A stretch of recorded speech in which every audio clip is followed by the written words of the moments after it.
So far, yeah. But like, yeah, we've only had.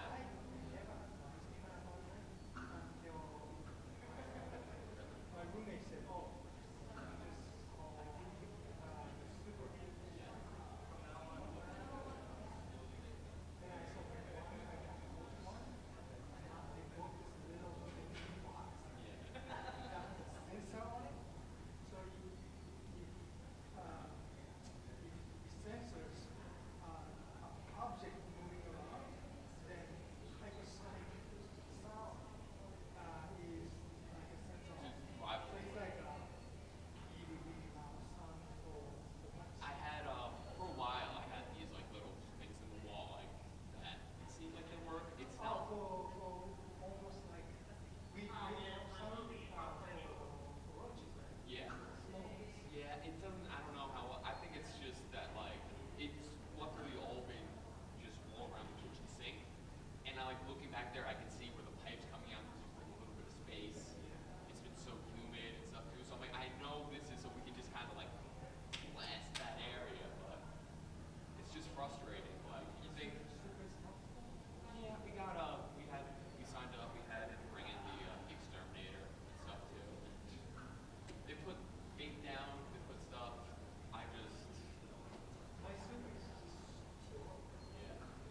The 9,965th meeting of the Security Council is called to order.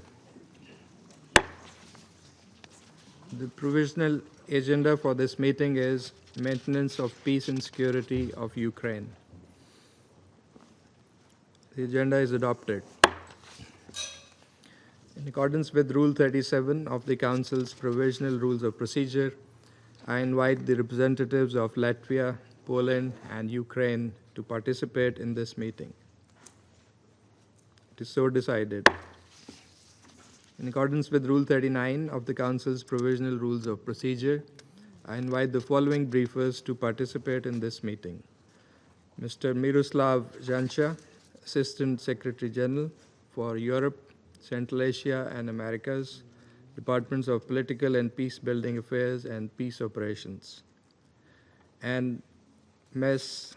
Joyce Masuya, Assistant Secretary General for Humanitarian Affairs and Deputy Emergency Relief Coordinator. It is so decided. In accordance with Rule 39 of the Council's Provisional Rules of Procedure, I also invite His Excellency Mr. Stavros Lambrinidis, Head of the Delegation of the European Union to the United Nations, to participate in this meeting. It is so decided. The Security Council will now begin its consideration of item 2 of the agenda. I now give the floor to Mr. Miroslav Jancha.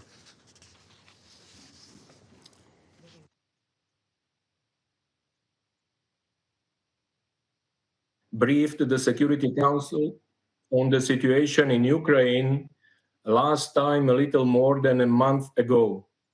Since then, the daily barrage of Russian missiles and drones against Ukrainian cities and towns has continued to intensify with devastating consequences for the civilian population. According to the Office of the High Commissioner for Human Rights, OHCHR, in June, civilian casualties in Ukraine reached a 3-year high. In the first half of the year alone, 6,754 civilians were killed or injured. According to Ukrainian authorities, so far in July, the Russian Federation has launched at least 5,183 long-range munitions against Ukraine, including a record number of 728 long-range drones on 9 July. In recent weeks, the capital city of Kyiv and the historic port city of Odessa have been especially heavily impacted by the daily attacks involving massive swarms of hundreds of drones and dozens of missiles. And while frontline areas of Kherson, Zaporizhia, Sumy, Kharkiv, Dnipropetrovsk, and Donetsk regions of Ukraine remain particularly dangerous for civilians, nowhere is safe in Ukraine. Over the last few weeks, civilian casualties and damage to civilian infrastructure have also been reported in western Ukrainian regions of Lviv, Volyn, Chernivtsi, as well as in Lutsk and Ivano-Frankivsk, with the last two cities reportedly experiencing their heaviest aerial attacks of the war. Across the country, attacks have struck hospitals, schools, energy and transport infrastructure, and residential buildings. On 21st July, a massive Russian aerial strike on Kiev reportedly caused damage to a metro station where hundreds were seeking shelter.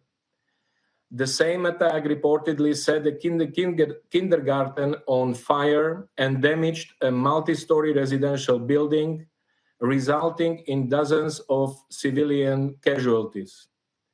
On 11 July, Russian drones hit the city center of Kharkiv, reportedly damaging a maternity ward at the country's second largest hospital, forcing mothers with newborns to flee. On 24 June, a countrywide Russian drone and missile attack reportedly struck a passenger train and damaged more than 40 schools and kindergartens, a cathedral, 8 medical centers and hospitals, and several residential buildings. At least 21 people were reportedly killed and more than 300 injured. The same devastating scene was repeated during another record-level attack across Ukraine on 29 June. In total, since the beginning of the Russian Federation's full-scale invasion of Ukraine, OHCHR has verified that at least 13,580 civilians, including 716 children, have been killed. 34,115 civilians, including 2,173 children, have been injured. My colleague, Assistant Secretary General Joyce Msuya of the Office for the Coordination of Humanitarian Affairs will provide updates about the impacts of the escalating attacks on the humanitarian situation in Ukraine. Mr. President, we are also concerned about the increasing number of reported civilian casualties reportedly resulting from Ukrainian drone attacks inside the Russian Federation. According to Russian officials, Ukrainian drone attacks in recent weeks have led to civilian casualties in the Belgorod, Kursk, Bryansk, Voronezh, Kaluga, Lipetsk, and Tula regions of the Russian Federation. Moscow and St. Petersburg have also been targeted with dozens of drones, reportedly causing severe disruptions to air traffic. Following one such recent series of attacks between 5 and 7 July, over 2,000 flights were reportedly disrupted in multiple Russian airports, including in Moscow, St. Petersburg, and Nizhny Novgorod. The United Nations, however, is not in a position to verify these reported incidents in the Russian Federation, including any reports of civilian casualties. International law clearly prohibits attacks against civilians and civilian infrastructure. We strongly condemn all such attacks, wherever they occur. They must end immediately. Mr. President, the intensified aerial attacks and fighting on the ground continue to pose a significant threat to the safety and security of Ukraine's nuclear sites. On 11 July, a drone attack reportedly hit the city hall in Enerhodar, where most of the staff of Ukraine's Zaporizhia nuclear power plant, ZNPP, live, located only about 5 kilometers from the plant. According to the International Atomic Energy Agency, IAEA, the reported drone attack followed reports of an overnight shooting incident near the ZNPP on 12 July. On 4 July, IAEA raised concerns over the reported loss by ZNPP of all its off-site power for several hours. Meanwhile, Ukraine's operating nuclear power plants, Khmelnytsky, Rivne, and South Ukraine also regularly report of drones being detected near the sites. These latest incidents underline the fragility of nuclear safety and security during the war and the need to ensure sustained attention to this issue. We continue to urge the sides to act responsibly. Any nuclear incident must be avoided at all costs. Mr. President, already at the end of last year, the total cost of reconstruction and recovery in Ukraine was assessed at $524 billion over the next decade. The most recent escalation of attacks is quickly adding to this toll. In this regard, this year's Ukraine Recovery Conference that took place in Rome earlier this month represented a significant milestone in the international community's commitment to supporting Ukraine's long-term reconstruction. The event culminated in over $11 billion in pledged funding. Speaking on behalf of the Secretary General, acting UNDP Administrator Hao Liang-Su reaffirmed the UN's commitment to supporting Ukraine to rebuild stronger, from advancing green energy and mine action to supporting community resilience. It is crucial that the international solidarity with Ukraine is sustained as the country embarks on its long journey for recovery. Mr. President, on Wednesday, Ukrainian and Russian delegations met in Istanbul for the third time this year. We welcome the continuation of these direct contacts between the sides and urge Ukraine and the Russian Federation to make further progress towards a ceasefire and a lasting settlement. We are grateful for the meaningful efforts of Turkey, the United States, and other relevant actors to help sustain the necessary diplomatic momentum. We commend in particular the reported progress made in the humanitarian track of these talks, including with regards to exchanges of prisoners and of war and civilian detainees. Since last May, following the first two rounds of negotiations in Istanbul, the Russian Federation and Ukraine have already reportedly exchanged hundreds of prisoners of war, including those badly injured, as well as more than 7,000 mortal remains. Each such exchange and repatriation alleviates the pain of the affected families and serves as a reminder that diplomacy can work. We therefore call on the sides to continue such exchanges. Mr. President, on Tuesday, this Council unanimously adopted a resolution reiterating that all states shall settle their international disputes by peaceful means through dialogue, diplomatic engagement, and cooperation in such a manner that international peace and security and justice are not endangered.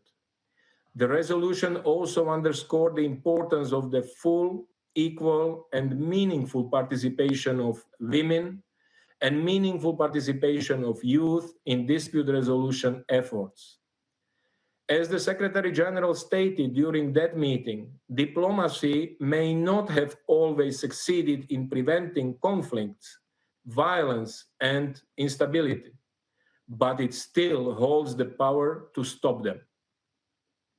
With this in mind, and recalling the Security Council Resolution 2774 of 2025, adopted in February, it is crucial that the momentum of the ongoing diplomatic contacts is not only sustained, but reinforced by genuine political will to make tangible progress towards ending the current dangerous cycle of escalation as soon as possible. The heartbreaking and rising human toll of the past nearly 3.5 years of war underscores the urgency of a complete, immediate, and unconditional ceasefire as the first step towards a just and lasting peace. A peace that is in line with the UN Charter, international law, and relevant UN resolutions, and that respects the independence, sovereignty, and territorial integrity of Ukraine within its internationally recognized borders. We remain ready to support all meaningful efforts to this end. Thank you. I thank Mr. Jancha for his briefing. I now give the floor to Madame Joyce Msuya. Thank you, Mr. President. Thank you for the opportunity to brief the Council once again on the humanitarian situation in Ukraine, along with Assistant Secretary General Jenka. Since our last update to this Council on 20 June, the humanitarian situation in Ukraine has continued to deteriorate sharply. Over the past week, renewed waves of missile and drone strikes have devastated lives and infrastructure across multiple regions, as already outlined by Assistant Secretary General Jenka. According to the UN Human Rights Monitoring Mission in Ukraine, the scale and speed of civilian harm remain alarmingly high. In the first half of 2025, nearly 50% more civilian casualties were recorded compared to the same period last year. Over the past day, authorities report strikes on urban centers, including Cherkasy, Kharkiv, and Odessa, killed 5 civilians and injured 93, among them 11 children, as hostilities intensify nationwide. Last weekend, attacks struck populated areas in Dnipro, Kharkiv, and Sumy, reportedly killing dozens of people and injuring more than 70, including children. In Kharkiv, a rehabilitation center for people with disabilities was hit. In Kiev, a kindergarten, a metro station, shops, and residential buildings were damaged. In the Ivano-Frankivsk region, once seen as a refuge far from the front lines and home to many displaced families, we saw the largest attack there since the war escalated in 2022. There is no safe place left in Ukraine. These are the latest in a series of attacks that have brought even more fear and suffering to communities, both near the front lines and far from them. The use of explosive weapons in populated areas, including long-range missiles and drones, remains a key driver of civilian harm. Mr. President, civilians in Ukraine continue to bear the heaviest burden, struggling to access food, water, power, and health care. Nearly 13 million people need assistance, but limited funding means we can reach only a fraction of them. For many displaced women and girls, safety remains out of reach. Risks of violence at home, in shelters, and during evacuations continue. Yet, the local women-led groups best placed to help are scaling back due to funding shortfalls, leaving countless women without the protection they so urgently need. Displacement from frontline areas continue to rise. Since April, more than 26,000 people fleeing hostilities have registered at transit centers. In response, our partners are working with authorities to open new sites in the Sumy and Dnipro regions to meet rising needs. Across Ukraine, 3.7 million people remain displaced, with nearly 6 million refugees abroad. Additionally, unverified reports in recent days and weeks indicate civilian casualties and damage to civilian infrastructure in the regions of Kursk, Bryansk, Belgorod, Voronezh, Kaluga, Lipetsk, and Tula regions in the Russian Federation. Under international humanitarian law, all parties must take all feasible precautions to avoid and minimize civilian harm.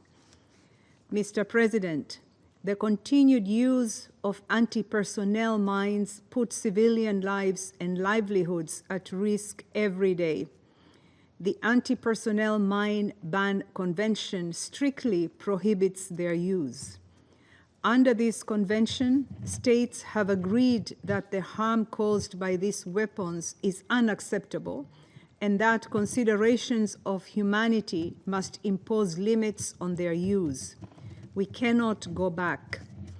This is why we note with alarm the recent decree by the Ukrainian president announcing Ukraine's withdrawal from the convention. This follows the regrettable decisions of neighboring countries to withdraw from this convention. Assertions of exceptional threats and military necessity cannot outweigh international humanitarian law, which seeks to limit human suffering precisely when a state is fighting against its enemy. The Secretary General has urged all states to adhere to humanitarian disarmament treaties and immediately halt any steps towards their withdrawal. Mr. President, despite relentless risks, our humanitarian partners in Ukraine continue their vital work, reaching more than 3.6 million people with emergency health care, shelter, clean water, and cash to families since January. But access remains precarious. In regions such as Kherson and Donetsk, intensified fighting has forced aid convoys to be delayed or suspended, putting humanitarian workers at risk and interrupting life-saving support. We remain committed to ensuring all necessary arrangements are in place to reach people in need safely and without obstruction. Our ability to reach an estimated 1.5 million civilians in areas under the control of the Russian Federation, including parts of Donetsk, Luhansk, Kherson, and Zaporizhia, remains extremely limited and increasingly difficult. It is not for lack of capacity or will, but rather persistent access impediments that prevent us from getting help to those who need it most. At the same time, we urgently need the resources to sustain and expand efforts where we have access. International humanitarian law could not be clearer. All parties must allow safe, rapid, and unimpeded access to civilians in need, no matter where they are or who controls the territory. Mr. President, despite the growing scale of needs, funding remains critically low. Just 34% of the $2.6 billion required for the 2025 Humanitarian Needs and Response Plan has been received, forcing cuts to vital programs just as needs are soaring. Cash assistance, mental health support, and services to respond to gender-based violence have been slashed due to funding shortfalls. Without an immediate influx of resources, even prioritized programs will be at risk, just as the people of Ukraine approach a fourth wartime winter. Last week, the United Nations and our humanitarian partners launched the 2025-2026 Winter Response Plan, which aims to reach 1.7 million people with heating support, winter clothing, shelter repairs, emergency energy solutions, and cash. The plan prioritizes households in frontline and collective sites where freezing temperatures could turn already dire conditions into deadly ones. We urge member states to act now so that emergency supplies are in place before winter hits and conditions make it far harder to reach those in need. Mr. President, allow me to close with 3 urgent messages to this Council. First, civilians and civilian objects must be protected. The scale of civilian death and injury and the destruction to homes, schools, hospitals, and displacement centers must stop. Disproportionate and other indiscriminate attacks are strictly prohibited. Second, ensure humanitarian access. All parties must facilitate safe, rapid, and unimpeded access to civilians in need wherever they are. The Council and all member states must exert their influence to ensure civilians are protected and humanitarians can reach those in need. Third, support the response. Ukrainians cannot afford delays or donor fatigue. Every contribution counts. Mr. President, this war continues to inflict suffering on a staggering scale. The trauma is daily, the destruction is widespread, and the resilience of civilians is being pushed to its limits. But our commitment to assist them must not waver. Thank you. I thank ASG Masuya for her briefing. I now give the floor to those council members who wish to make statements. And to begin with, I give the floor to the representative of Slovenia. Thank you very much, Mr. President. I would like to thank Assistant Secretary General Masuya and Assistant Secretary General Jenča for their insight and contribution to today's discussion. And I welcome representative of Ukraine in the chamber. Mr. President, today's briefings painted a comprehensive picture of the latest developments on the ground, and the picture is grim. Civilian casualties are on the rise. Homes, schools, and hospitals continue to be destroyed. To top it all, there is no end in sight to all the death and suffering. Since the beginning of the year, Russia has been escalating its aggression.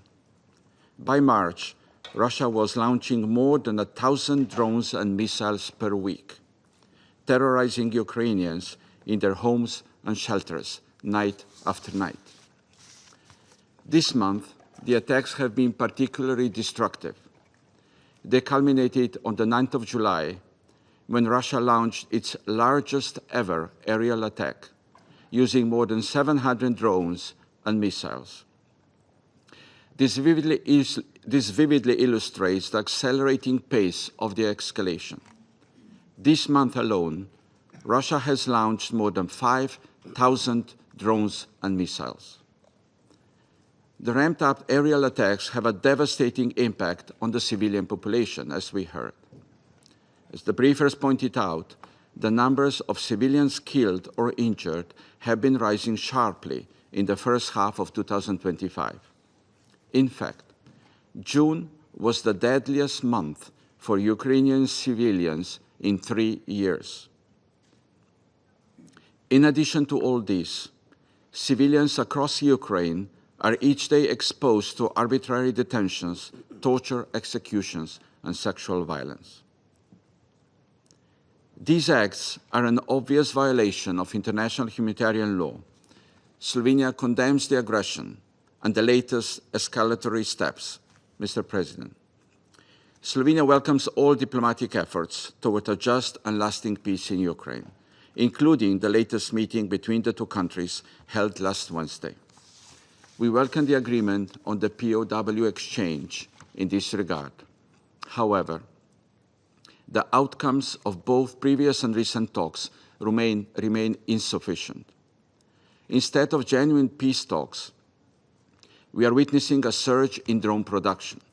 Instead of respect for international law, more and more armaments are being procured, including from countries under UN sanctions. Instead of reuniting families, Ukrainian children remain displaced and deported. Instead of a ceasefire, Ukrainian cities continue to burn. Mr. President, we are in a desperate need of a change of pace. We need action to prevent further civilian deaths and finally make a decisive step on the path to peace, as implored by this Council last February.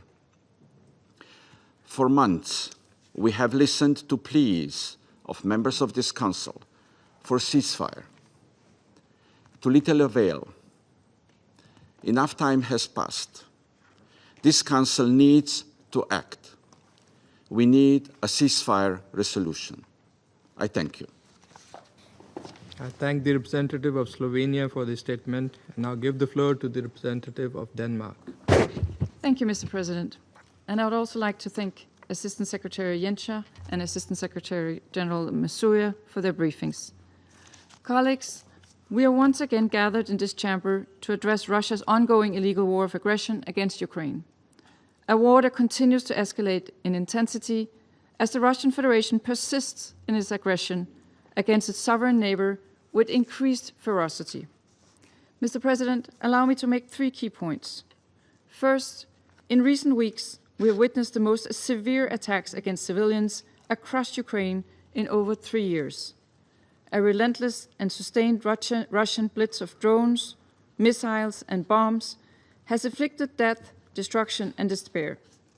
Kyiv has been subjected to intense overnight missile and drone attacks.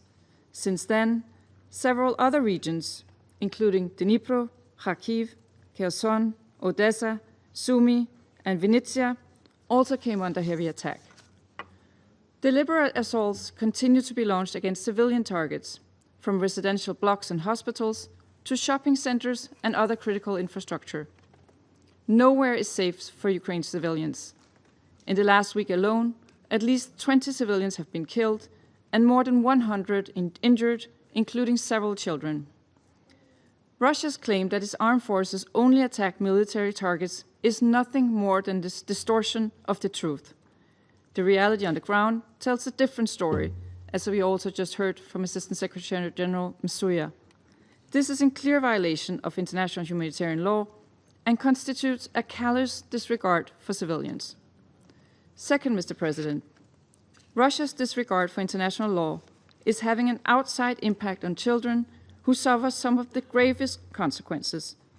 For 3 consecutive years, the Russian armed forces have been listed in the annex of the Secretary General's annual report on children in armed conflict for committing grave violations against Ukrainian children.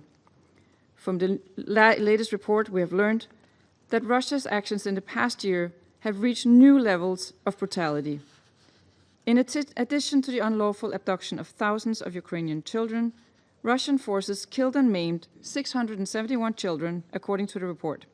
They also attacked over 500 schools and more than 300 hospitals. This marks a 60% increase in child casualties and a staggering 150% increase in attacks on schools and hospitals compared to 2023.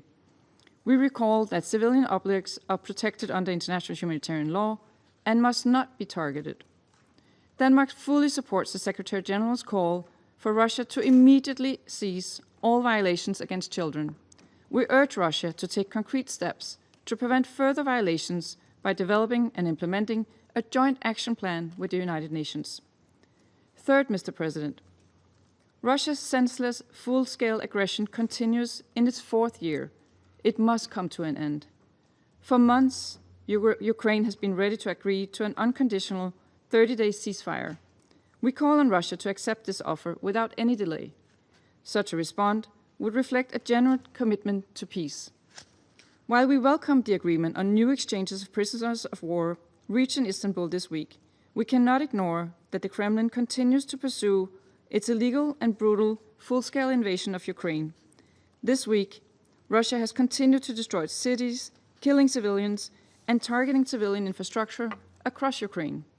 These actions undermine the foundations for peace. Mr. President, in conclusion, while Russia's attacks intensify, we increase our support for Ukraine. We reiterate our call for a just, sustainable, and lasting peace in line with the purposes and principles of the UN Charter. We have reaffirmed the sovereignty, territorial integrity, and political independence of Ukraine.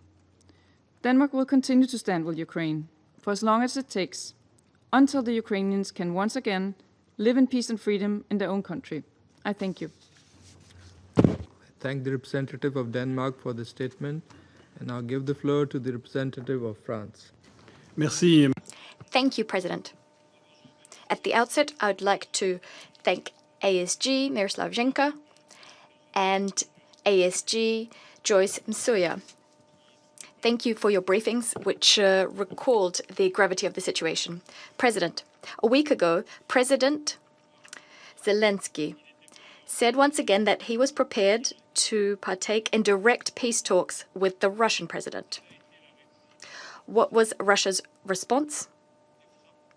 Massive strikes on Ukrainian cities, very far from the front line, and this between the 20th and 21st of July. Our Minister of Foreign Affairs, Jean-Noël Barrot, arrived in Kiev just a few hours later to reiterate our determination to increase pressure on Russia and to give Ukraine the means to defend itself. This is what we're doing together with the European Union. By systematically attacking civilian targets and essential infrastructure, essential for daily life, Russia is trying to sow fear and discord in Ukraine. Unable to break through the front line for over 3 years now, Russia is trying to break the rearguard. Russia must understand that this strategy of massive and systematic violation of international humanitarian law and the Geneva Conventions is not only illegal, what's more is it's useless. Russia will not manage to erode the morale of the Ukrainian people, and France would like to commend Ukraine's resilience and courage. France is also systematically targeting energy infrastructure. It is compromising without hesitation nuclear safety and security. In Chernobyl, our minister saw considerable damage that was done in February by a Russian Shahed drone, a drone which perforated the confinement sarcophagus, which prevents radioactive emissions. President, in Istanbul 2 days ago, Ukraine reiterated its readiness to implement an immediate and unconditional ceasefire, as Ukraine has been doing for 5 months now. Russia once again refused. Russia reiterated its maximalist demands set out in the memorandum it gave to Ukraine on the 2nd of June. Russia cannot demand Ukraine's capitulation as a precondition for stopping the hostilities. President, in order to live up to its responsibilities, this Council cannot simply deplore civilian suffering and call for peace talks. The Council must, first, call a spade and recall the fundamentals of the conflict. Faced with Ukrainians' aspirations to liberty and democracy, it is Russia which on 2 occasions invaded Ukraine in 2014 and 2022, and this in flagrant violation of the Charter. Second, the Council must condemn violations of international humanitarian law and human rights law, violations committed by Russia. We must call on it to put an end to this. Indiscriminate attacks against civilians constitute war crimes. Third, the Council must address its appeals to Russia, its appeals for an end to the fighting. It is Russia which can immediately put an end to this war of aggression and accept a ceasefire. Fourth, we must tirelessly recall that peace, in order to be lasting, must respect international law. Negotiations will only be effective if Russia accepts these negotiations in good faith and if it agrees to respect the independence, the sovereignty, and the territorial integrity of Ukraine. Ukraine's future security must be upheld. In the immediate future, there's a pressing need to call for a complete, immediate, and unconditional ceasefire.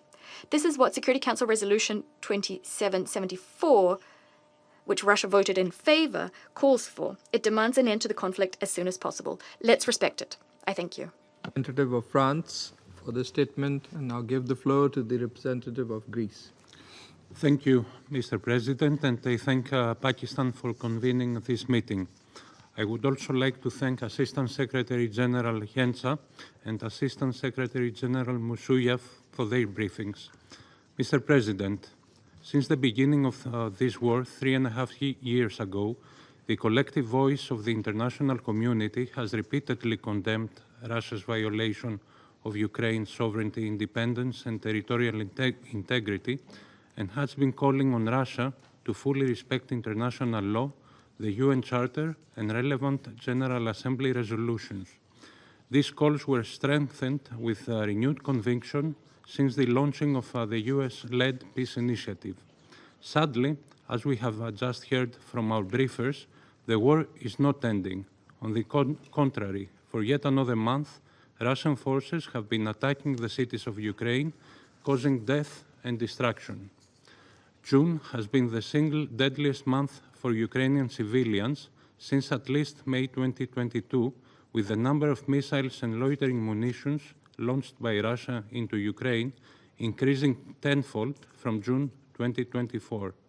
Once more, the vulnerable, children, women, and the elderly are disproportionately affected, with 100 casualties among children alone.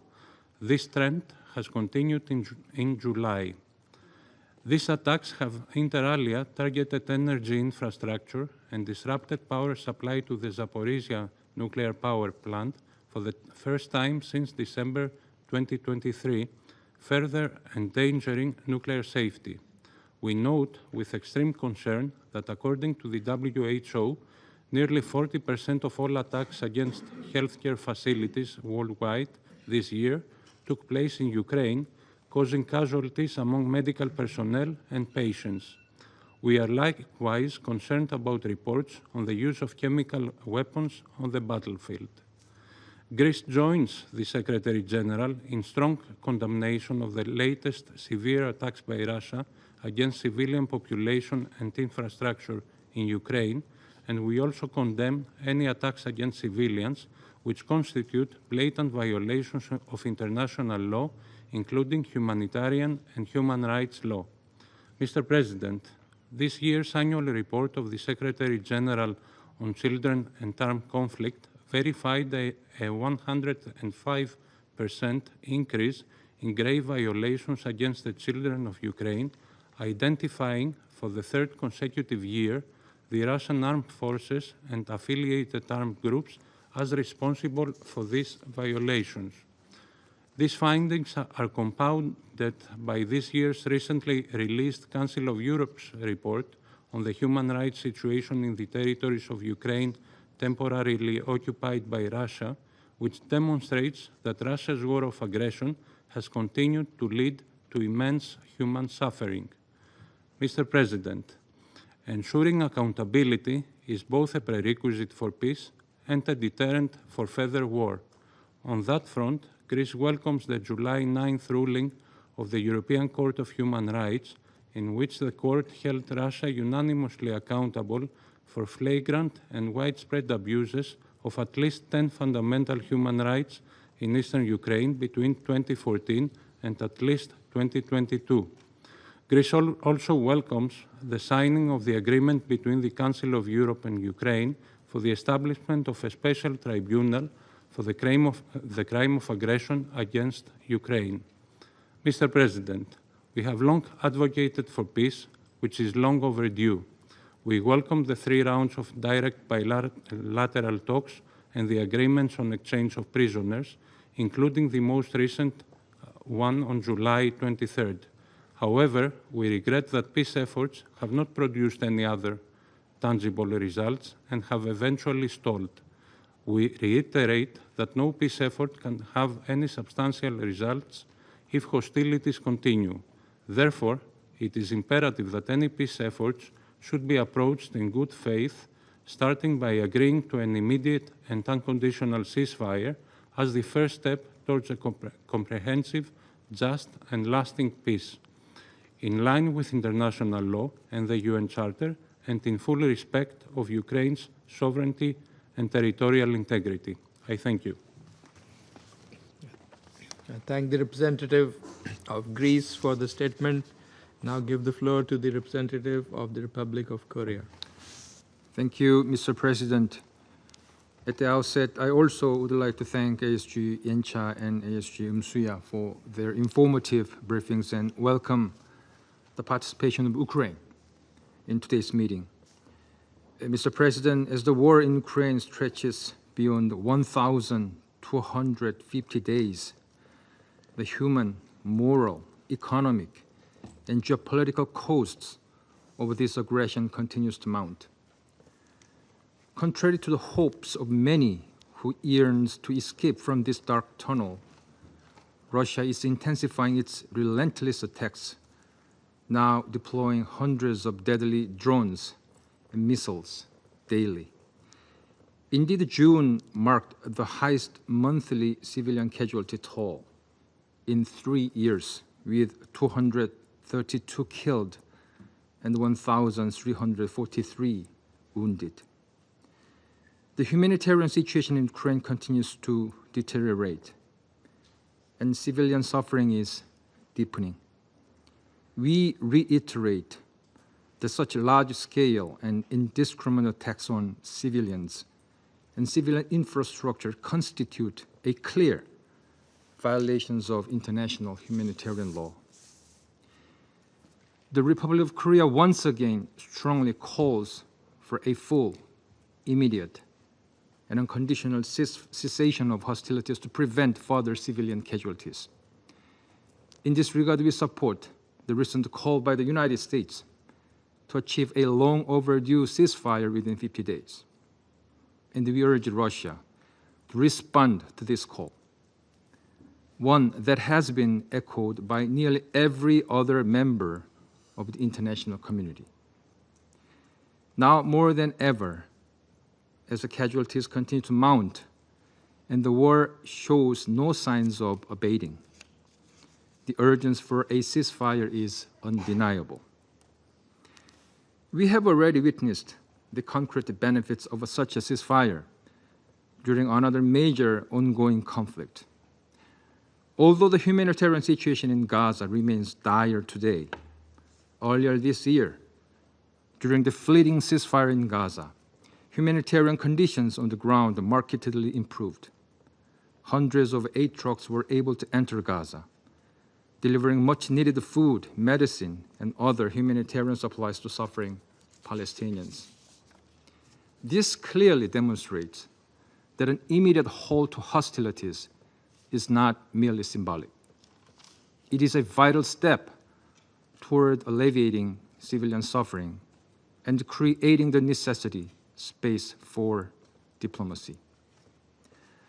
On another front, we also take note of the third round of talks recently held between Ukraine and Russia in Istanbul to seek an end to the conflict and bring about sustainable peace. We do not expect a miraculous breakthrough from just a few meetings. However, we do hope for the restoration of normalcy for the innocent civilians who have endured more than 3 years of immense hardship. They need a respite from the terrible nightly drone swarms, now numbering in the hundreds each day. We believe the realistic path to ending this war and achieving lasting peace begins with a prompt ceasefire agreement, followed by a sustained negotiations supported by confidence-building measures such as prisoner exchanges and return of fallen soldiers. These efforts must not be used to buy time for destructive or territorial ambitions, but instead must reflect the genuine political will to end this war. Mr. President, a major obstacle to achieving these goals lies in the ongoing military cooperation between Russia and the DPRK. Despite repeated condemnations from the international community, this illicit collaboration has been prolonging the war in Ukraine by enabling the large-scale transfer of ammunition, artillery, and missiles from the DPRK to Russia, as well as the deployment of North Korean troops in a flagrant violation of the UN Charter and relevant Security Council resolutions. Moreover, such cooperation poses grave risks to the security of the Republic of Korea and to regional stability. Potential military assistance and technological transfer from Russia to DPRK represent a serious and growing threat to the safety of the Korean people and to broader peace in Northeast Asia. We reiterate that all forms of cooperation between Moscow and Pyongyang must fully comply with relevant Security Council resolution and international law. In closing, Mr. President, the international community can no longer afford to stand idly by while this senseless war continues. This is why we must come together, raising a united voice to demand an immediate ceasefire and pursue a just and lasting peace. We sincerely hope that those who initiate this war will heed the principled call of the international community. I thank you, Mr. President. Thanking the representative of Republic of Korea for the statement, I now give the floor to the representative of the United Kingdom. Thank you, President. And I'd like to thank ASG Yanka and ASG Monsieur for your informative briefings today. Colleagues, the world has rallied around President Trump's call for an immediate and unconditional ceasefire. Ukraine has agreed, and we echo that call again today. Yet week after week, night after night, we see the number of Russian assaults grow. June was the deadliest month yet, and July is on track to be even deadlier. This makes a mockery of the diplomacy that Russia claims to support. And the consequences are even more devastating for the people of Ukraine. Across 5 nights, from the 18th to the 23rd of July, Russia launched over 940 drones and 59 missiles at Ukrainian cities, killing 20 civilians and injuring a further 216. Just days before, a record-breaking 728 long-range drones were launched on Ukraine in a single day. Since the start of the invasion, over 13,500 civilians have been killed and more than 34,000 injured. This includes more than 200 children killed or injured since March alone. We cannot allow ourselves to become desensitized to these figures. Behind each Russian strike, there is a person, a family, a community whose lives have been torn apart by Russia's brutal military invasion. The Shigids are one such family. On the 5th of June, as a Ukrainian firefighter arrived at the scene of a Russian attack on Chernihiv, he discovered that his wife, his daughter, and his grandson had all been killed. His grandson was only a year old. 3 generations lost to cold-blooded Russian brutality in just one night. This is not an isolated incident. Families like the Shigids are being torn apart across Ukraine and have been since February 2022. Russia has a clear and unqualified obligation to uphold the UN Charter. Russia also has an obligation to respect the Geneva Conventions and to the protection of civilians under international humanitarian law. There is simply no justification for brutal aggression like this. The reality is clear. Ukraine, a country illegally invaded by Russia, continues to show its commitment to peace. But President Putin prefers war. He is shunning diplomatic efforts made in good faith to bring an end to this horror, a horror of his own making. There is no ambiguity about what needs to come next. It is time for Russia to stop prevaricating and agree to an immediate and unconditional ceasefire as the first step towards a just and lasting peace. I thank you. I thank the representative of the United Kingdom for the statement. I now give the floor to the representative of Guyana.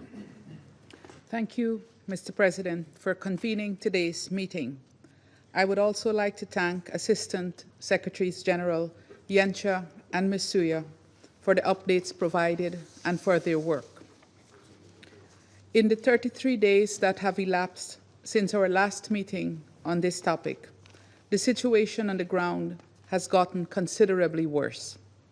The continuation of intense fighting in several regions and escalated attacks on civilian infrastructure continue to devastate civilian lives and drive displacement in Ukraine.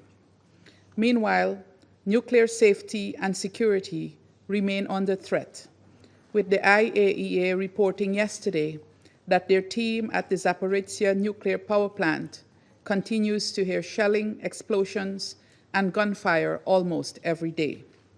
Earlier this month, the site's training center was targeted in a drone strike, resulting in damage to its roof. Guyana deplores the ongoing attacks on or near nuclear power stations, given the risk of severe and indiscriminate harm that could result. We call on the parties to the conflict to eliminate such plans from their military strategies.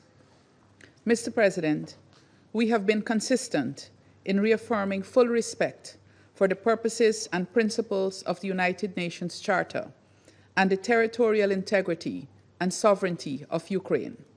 Likewise, we have also been consistent in calling for a peaceful end to this war. We welcome the talks that have taken place in Istanbul and join fellow council members in welcoming the recent agreement for another round of exchanges of prisoners of war. Nevertheless, we have noted that these periods of progress continue to be interrupted by increased attacks and heightened rhetoric. We urge the parties to ensure that progress is sustained by prioritizing the protection of civilians, fulfilling their international legal obligations, and ultimately agreeing to end this war peacefully and definitively. Guyana believes that many opportunities have been missed since the adoption of Resolution 2774 5 months ago, a resolution which, while not perfect, provided the first glimmer of hope since this conflict erupted. 5 months on, it appears as if the main obstacles standing in the way of peace are the absence of firm political will and an unwillingness to compromise and find common ground. Meanwhile, the civilian death toll continues to mount, and many more lives are devastated and put on pause. We call on the parties to engage in good faith and to bring an end to the suffering of the millions of men, women, and children. This includes those displaced from their homes and mourning the loss of loved ones in both Ukraine and Russia. Guyana further reiterates its call for the Russian Federation to immediately withdraw its military forces from the internationally recognized territory of Ukraine and to comply with its obligation under international humanitarian law to facilitate unhindered humanitarian access to those in need in the temporarily occupied territories. Mr. President, colleagues, it may be tempting, I'm sure, to imagine that one party will emerge victorious from this conflict. However, with nearly 50,000 civilian casualties reported to date and an unprecedented humanitarian crisis emerging, there will be no winners in this war. While the buildings are damaged can be rebuilt, the lives lost cannot be resuscitated, nor the injuries erased. But one thing remains clear: a call for peace is always relevant, and the choice of peace is never too late. The time to answer that call and to choose peace is now. I thank you. I thank the representative of Guyana for the statement. I now give the floor to the representative of the United States. Thank you, Mr. President. And thank you, Assistant Secretary General Miroslav Yencha and Assistant Secretary General Joyce Misuya for your briefings. And I welcome the representative of Ukraine. More than 100 days have now passed since this Council adopted a resolution imploring a swift end to the war in urging a lasting peace between the Russian Federation and Ukraine. Since then, there have been some positive developments. UN Security Council Resolution 2774 paved the way for technical talks in Saudi Arabia and bilateral talks in Istanbul, resulting in the return of thousands of prisoners of war. But the progress we've seen has fallen far short of what is needed. Ignoring this Council's call for lasting peace in Resolution 2774, Russia has continued to kill Ukrainian civilians. Russian drones and missiles have struck schools, playgrounds, apartment buildings, and nursing homes. Russia has deployed thousands of DPRK troops to its front lines and sent tens of thousands of Russian soldiers to die on the battlefield just to gain a small amount of ground. Mr. President, colleagues, the war, killing, and destruction must end. As President Trump has repeatedly stated, there is no military solution to this conflict. On July 14th, the President of the United States put Russian President Putin on notice to agree to a peace deal within 50 days. If Russia does not agree within that time frame to stop the attacks, the United States is prepared to take further measures. Additionally, we again urge all countries, including China, to stop exports to Russia of dual-use goods that contribute to Russia's war industrial base and enable its drone and missile attacks against Ukraine. Beijing's claim to have implemented strong export controls on dual-use goods falls apart in the face of daily recovery of Chinese-produced components in the drones, weapons, and vehicles that Russia uses against Ukraine. Mr. President, now is the time for all UN member states to do our part to bring this war to an end. I thank you. I thank the representative of the United States for the statement. I now give the floor to the representative of Somalia. Mr. President, I wish to express my appreciation to ASG Yanka and Masuya for their briefing. My delegation remains gravely concerned by the continued deterioration of the humanitarian and security situation in Ukraine. The latest developments only reinforce the urgency and the complexity of the crisis before us. In that regard, I would like to make the following points. First, we are deeply troubled by the ongoing escalation of attacks impacting civilians and essential civilian infrastructure. The protection of civilians and critical infrastructure are obligations enshrined under international law. We reiterate that all parties to the conflict must respect and uphold these principles without exception. Second, we remain convinced that there can be no military solution to this conflict. Dialogue and diplomacy are the sole means to bring an end to this long-standing conflict and achieve sustainable peace. Continued hostilities serve only to prolong suffering and further diminish prospect for a sustainable peace. Diplomatic channels must remain open. In that context, we welcome the ongoing discussions in Istanbul between the Russian Federation and Ukraine concerning the exchange of prisoners of war. While these negotiations are not without challenges, they represent a constructive step on the humanitarian track. Progress, even incremental, on such issues can pave the way for broader engagement and contribute to building the trust necessary for peace.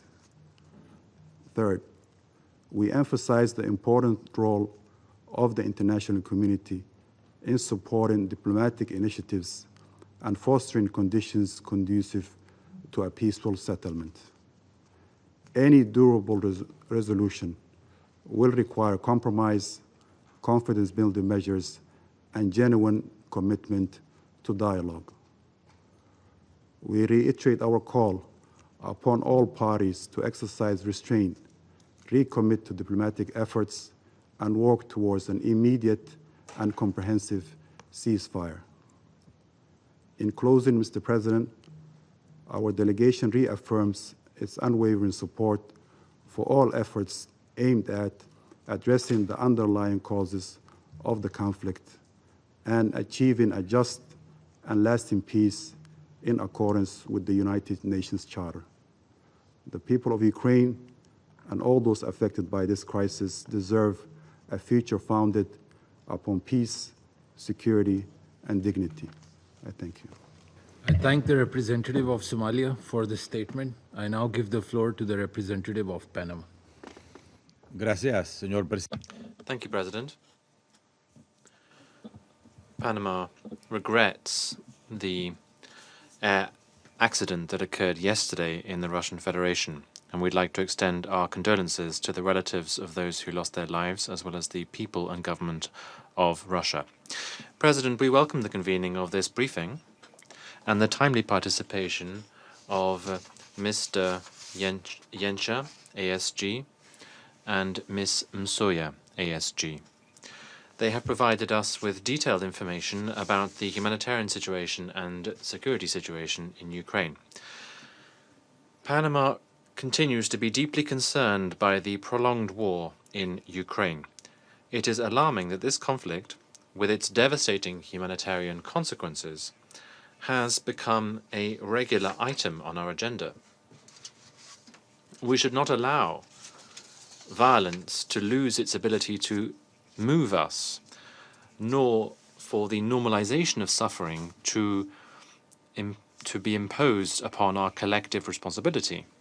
Like in any conflict, those who are most affected, those who bear the brunt, are those who have the least responsibility, that is to say, civilians who only wish to live in peace.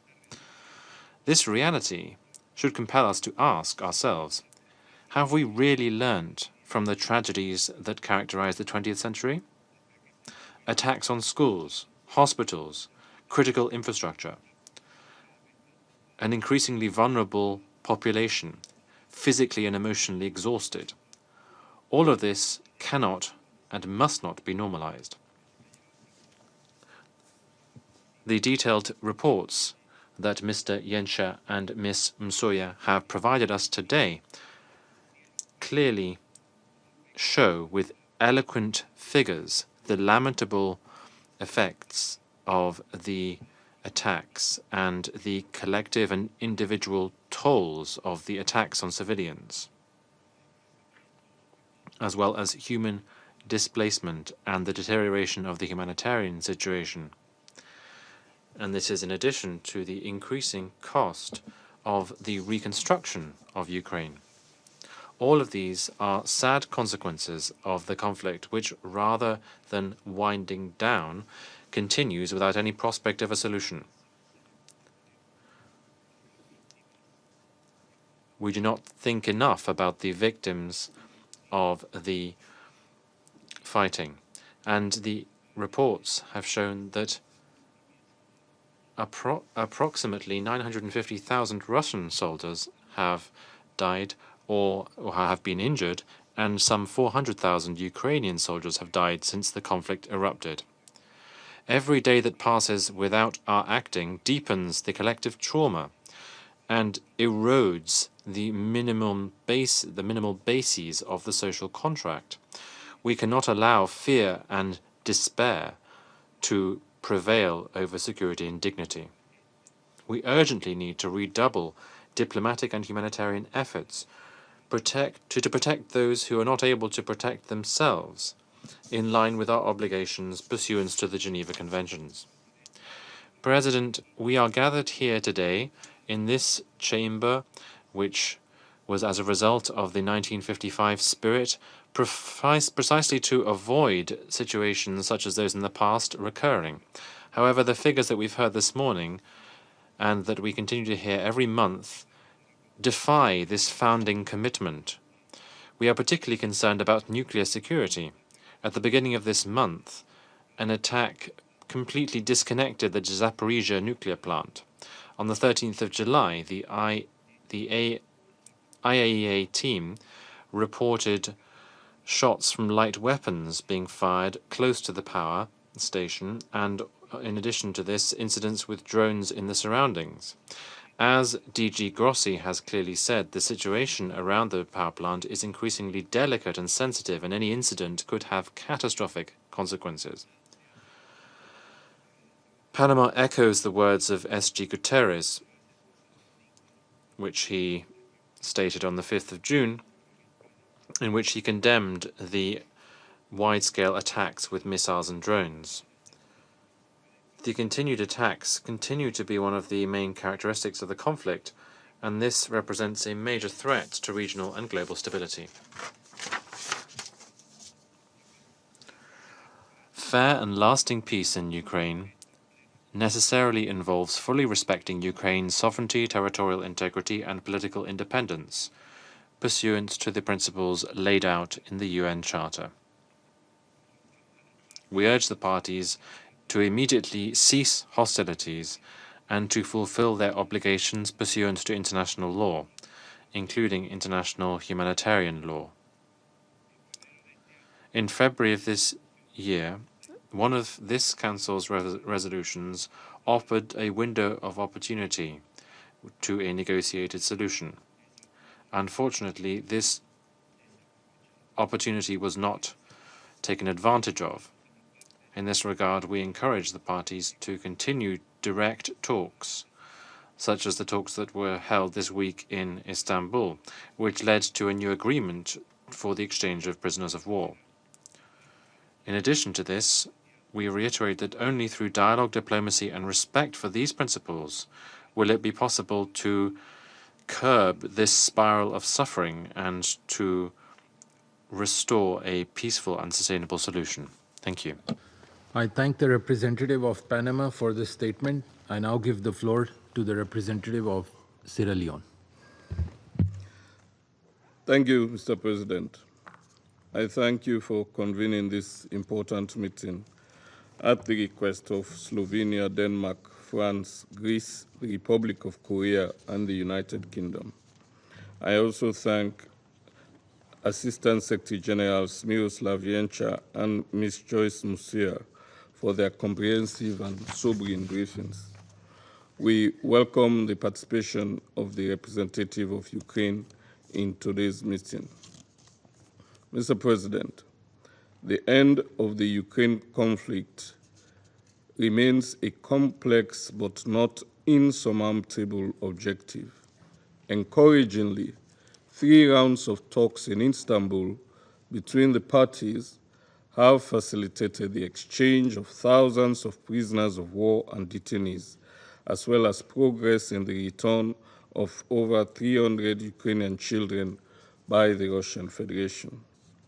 While a ceasefire agreement remains elusive, such confidence-building measures, alongside the reported intention to establish joint working groups to regularly address political, humanitarian, and military dimensions, offer signs of continued engagement through diplomatic channels. In this regard, we wish to make 3 key points. First, Sierra Leone is deeply concerned by the indiscriminate use of long-range missiles and drones in densely populated areas, resulting in widespread civilian suffering and destruction of civilian infrastructure. According to the Human Rights Monitoring Mission in Ukraine, missile and drone attacks in June 2025 were 10-fold higher during the same period last year, causing extensive damage to energy, water, medical, and other vital civilian infrastructure. Since the beginning of this year, approximately 6,754 civilians have reportedly lost their lives, including an alarming increase in casualties among children. Reports from UNICEF further indicate that about 70% of the children in Ukraine, roughly 3.5 million, are facing severe material deprivation, including lack of access to food, clothing, heating, and education. For more than 3 years, the lives of these children have been shaped by fear, loss, and trauma, a situation that must not be normalized. In this regard, we underscore the urgent need to sustain and strengthen humanitarian assistance to reach the estimated 12.7 million people currently in need across Ukraine.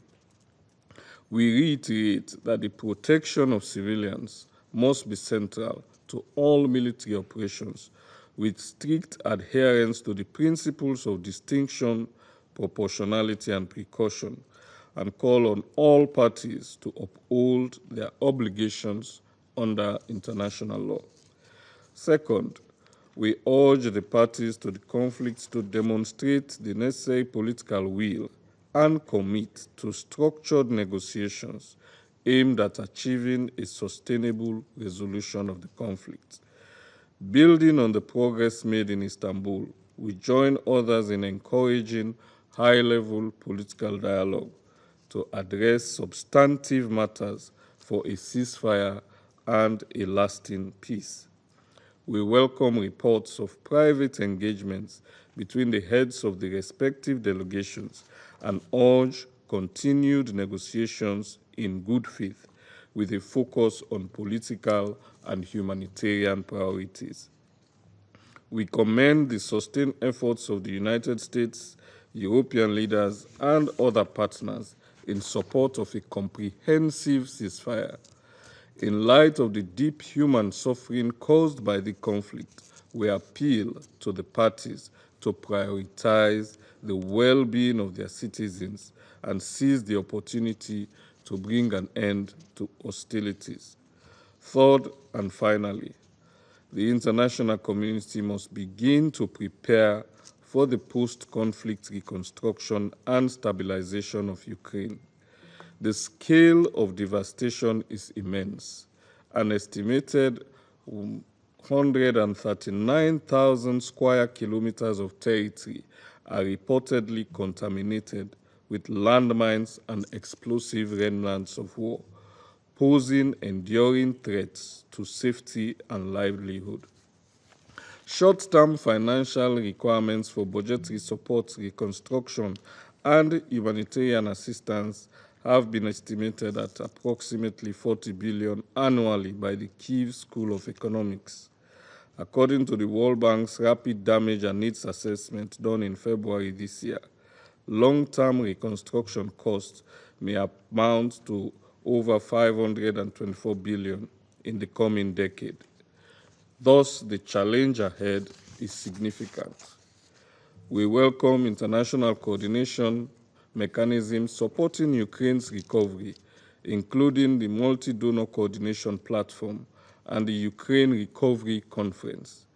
The guiding principles are outlined in the Lugalo Declaration: partnership, reform focus, transparency, democratic participation, inclusivity, and sustainability remain fundamental.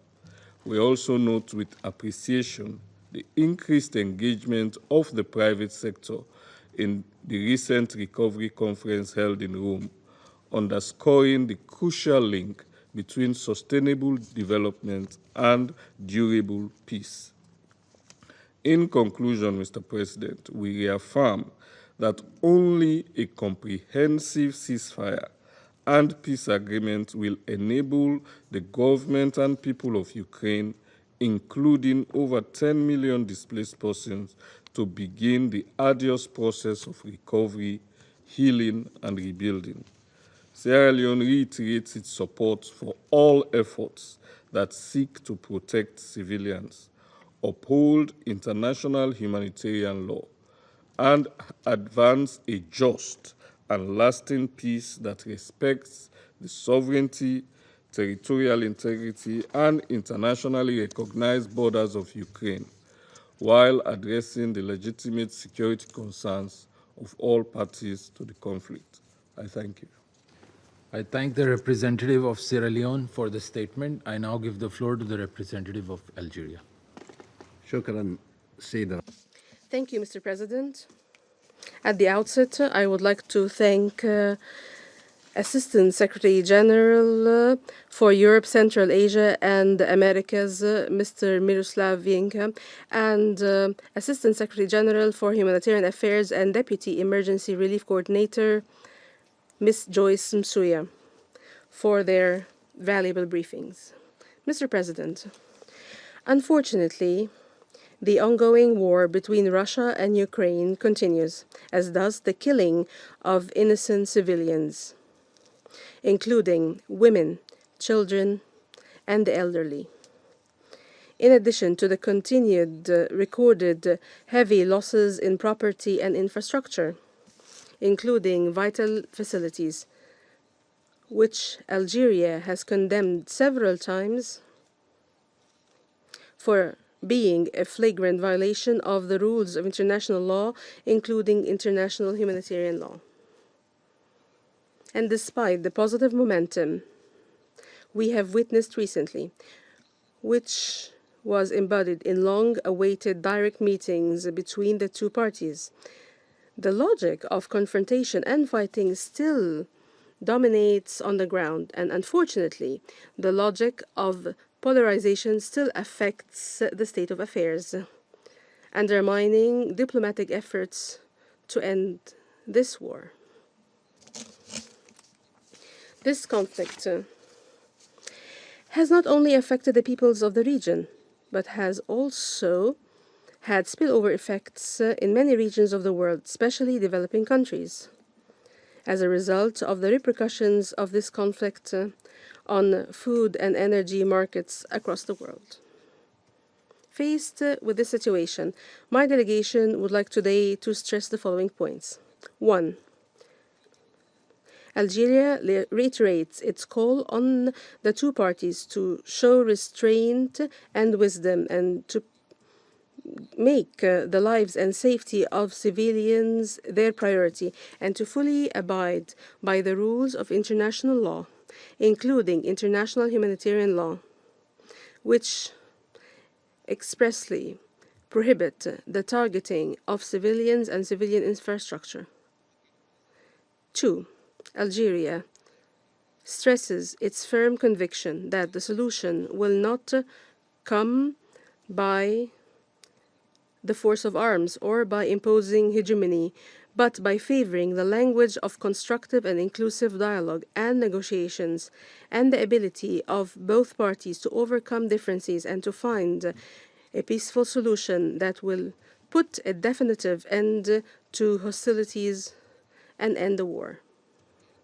In this regard, Algeria calls on the parties to focus effort on the ongoing negotiating process and to be inspired by the positive results achieved so far through the exchange of prisoners to reach a just and lasting peaceful solution based on the principles and purposes of the Charter of the United Nations and is responsive to the legitimate security concerns of the parties. 3. Algeria renews its call on the international community to redouble its diplomatic efforts to create an atmosphere conducive to negotiations that brings views closer together, away from polarization and narrow geopolitical calculations. Finally, Algeria renews its firm commitment to support any international efforts aimed at finding a peaceful political solution that satisfies both parties and putting an end to this war and returning the entire region back to safety. I thank you. I thank the representative of Algeria for the statement. I now give the floor to the representative of China. President, I thank ASG Yencha and ASG Masuya for their briefings. We've noted that Russia and Ukraine have in recent times continued to implement the consensus reached in previous negotiations and promoted the exchange of prisoners of war and the remains of fallen soldiers. They also held the third round of direct talks a few days ago, in which a new consensus on the continuation of the exchange of prisoners of war and other humanitarian issues was reached. China welcomes these positive developments and calls on the parties concerned to maintain the momentum of the peace talks, continue to build consensus and enhance mutual trust, with a view to reaching a comprehensive, lasting, and binding peace agreement. We've also noted that in recent days, Russia and Ukraine have continued to carry out large-scale drone and missile strikes against each other, resulting in heavy casualties and infrastructure damage and destruction. China is deeply concerned and saddened by this, and once again urges the parties to the conflict to show maximum restraint, comply effectively with international humanitarian law, and refrain from attacking civilians and civilian infrastructure under any circumstance. It is imperative that the two sides make joint efforts to de-escalate on the battlefield at an early date. We have further noted that Russia and Ukraine have recently issued statements toward each other about how to restore peace in Europe and achieve a political solution to the crisis. The major parties in the international community have also repeatedly released positive signals on dialogue, negotiation, and ceasefire, and continue to engage in diplomatic efforts for peace talks. China welcomes all efforts towards peace and encourages both Russia and Ukraine to continue to show political will and flexibility, while the international community continue to call for peace, build a consensus over peace, and carry out efforts for peace. All parties should jointly make practical efforts to promote a political solution to the crisis. President, China has always maintained an objective and impartial stance on the Ukraine issue and has been committed to promoting peace talks and political solution. We have been actively carrying out diplomatic mediation in accordance with 4 shoulds proposed by President Xi Jinping, while maintaining effective communication with both Russia and Ukraine.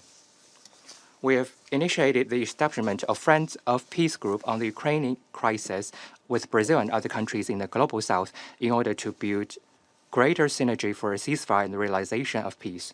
China will, as always, play a constructive role in the political settlement of the crisis.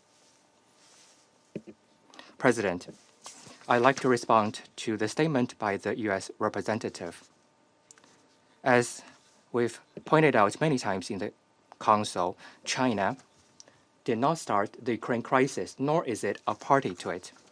China has never provided lethal weapons to any party to the conflict and has always strictly controlled dual-use materials, including the export of drones. We urge the U.S. to stop shifting blames on the Ukraine issue or creating confrontation, and instead playing a more constructive role in promoting ceasefire and peace talks. What's more, President, I'd like to take this opportunity to say a few more words. This past Tuesday, when the Council held an open debate on the peaceful settlement of disputes, the U.S. representative took advantage of the meeting to attack and accuse China on the South China Sea issue. This past Thursday, when the Council held an open meeting on cooperation between the UN and the Organization of Islamic Cooperation, the representative of the U.S. once again started its provocation by slandering and smearing China on Xinjiang-related issues. Today, when we are considering the issue of Ukraine, the representative of the U.S. again started to spread false information and lies about China. Within a single week, the U.S. has made groundless accusations at China in the Security Council multiple times. They only prove that what the U.S. cares about is not maintaining international peace and security or promoting the political settlement of war or conflicts, but rather using this council to suppress and attack other countries and engage in political manipulation to serve its own agenda. As a permanent member of the council, the U.S. should be ashamed and disgraced by its own words and deeds. We urge the U.S. to change course at an early date and engage constructively in the work of the Council. Thank you, President. I thank the representative of China for the statement. I now give the floor to the representative of the Russian Federation. Thank you, President. To be frank, when we heard about this meeting on Ukraine being requested by our Western colleagues, there was a fleeting thought in our minds. We thought that the reason for this was the fact that at the start of July, we received a poignant letter from a group of Ukrainian political prisoners addressed to the Security Council President.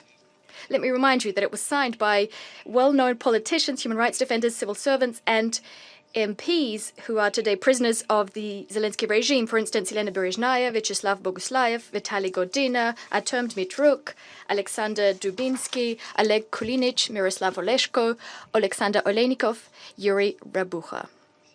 You all had an opportunity to read that letter and to see for yourself that the number of political prisoners in Ukraine runs into the thousands. Constitutional norms and laws are not being implemented. People are being put behind bars for, and here I quote, calling for peace and the holding of elections, for opposing the war between Slav peoples, for their political and religious convictions, for criticizing the forced mobilization, and for their active civil stance, end of quote. Ukrainian political prisoners are calling on the Security Council to achieve a repeal, and here I quote again, of all illegal sanctions imposed since the start of the war on Ukrainian citizens, for instance, unconstitutional and repressive means of political persecution, end of quote. So it's not just a letter, it's a cri de coeur. Now, back then, we didn't draw the Council's attention to this document to avoid giving our foes a pretext to try and portray all of this as Russian propaganda, as they always do in such cases. Think no further than the fact that in January 2024, Gonzalo Lira, an American citizen, was tormented to death in a security service of Ukraine cell, whose HR revelations were written off as Russian propaganda by the Kiev regime. Starting in 2014, any criticism of the Ukrainian government, according to what they say is Russian propaganda. This unsophisticated logic persists to this day. The forced mobilization, which the human rights defenders mentioned in their letter, is also, according to the Kiev posse, a concoction of the Kremlin. Yet all Ukrainians know that Zelensky's draft officers, the Territorial Centers for Recruitment, or TCRs, well, they're literally abducting people in broad daylight on the streets, in malls, pharmacies, and sports clubs. In doing so, they're using the harshest, at times inhumane methods. Hundreds, if not thousands, of cases have been reported of draftees being killed or maimed. All Ukrainians are talking about this, but the authorities deny it. There's a plethora of videos on social media where men are being nabbed in the streets. They're being ripped from their families, badly beaten, pushed into buses, frequently leaving their small children alone in the street. And Ukrainian civil servants are calling this, cynically calling this, scenes staged by the Moscow film studio. If we believe the Ukrainian authorities, Ukrainians are queuing up to go to the front. Can you imagine what it's like for ordinary Ukrainians to listen to such vile lies? However, recently, this system of collective lying and covering up for each other faltered. Staff at one such draft center in Transcarpathia, during one of their raids, seriously injured a 45-year-old man, József Shibentiev, an ethnic Hungarian who's a citizen of both Ukraine and Hungary. As a result, he ended up in hospital and died after a few weeks. And this despite the fact that Mr. Shibestien was drafted but then deemed unfit for duty for health reasons. There are hundreds of such cases in Ukraine. They are the norm for the so-called Zelensky concentration camp. That's what Ukrainians are calling their own country. Yet, for our Western colleagues, this topic is taboo. This legal free-for-all is something all European and US human rights defenders aren't talking about. They've been ordered to never speak ill of Ukraine. And this poor soul, Mr. Shibestien, no one would have found out about his fate. But, unfortunately for Zelensky and his sponsors, he turned out to be a Hungarian. Thus, the Ministry of Foreign Affairs of Hungary protested decisively against the killing of their citizen and demanded official explanations. In response, the Ukrainians said that supposedly the draftee had attempted to flee and then died in hospital of natural causes. Of course, the Ukrainian side, just like in many other cases, despite the obvious facts, refused to bear any responsibility for the man's demise. These lies, of course, did not satisfy Budapest, and the scandal rages on. President, It's a good thing we have Hungary, which takes a principled stance. Hungary does not want to, in contrast to the overwhelming majority of other EU countries, does not want to turn a blind eye to the dictatorship in Ukraine, but who will defend the other unfortunate souls who have been forcibly mobilized. Those who the regime, steeped in lies, led by the Kiev princeling, those who are being thrown into the meat grinder to further Western geopolitical interests. For instance, there's an elderly woman from the city of Miriv in Kharkiv region. Recently, she tried to stop the draft office from taking away her son. She clung on for her life to the minibus full of conscripts, preventing it from leaving. But draft officers pushed her harshly, and as a result, she was unconscious, lying in the middle of the road. Images of this abuse caused outrage across Ukraine. Try to guess what Zelensky's accomplices said in response. You're right, this was all characterized as Russian propaganda. Ukrainians are now used to the fact that getting justice and punishment for all those violating all legal norms, including the Constitution, is impossible. In those rare cases where criminal cases are initiated against draft office staff because they're abusing authority, the State Bureau of Investigations, which conducts pre-trial investigations, in that case, that investigations office does not find any crimes. They say no crime has been committed. What are ordinary people left to do, those who don't want to go and fight? Increasingly, we're seeing them blocking roads, blocking settlements, and not letting draft officers, who they deem cannibals, to enter their towns and cities. Ukrainians absolutely hate staff of these draft officers who are known as politsai in common parlance, the term used for fascist punishers during the occupation of Ukraine. Hate and despair of Ukrainians has reached such a point that they're publishing and sending to the Russians the military coordinates of draft officers and celebrating when we strike them. This is what the former comedian, a self-styled dictator of all Ukraine, has achieved.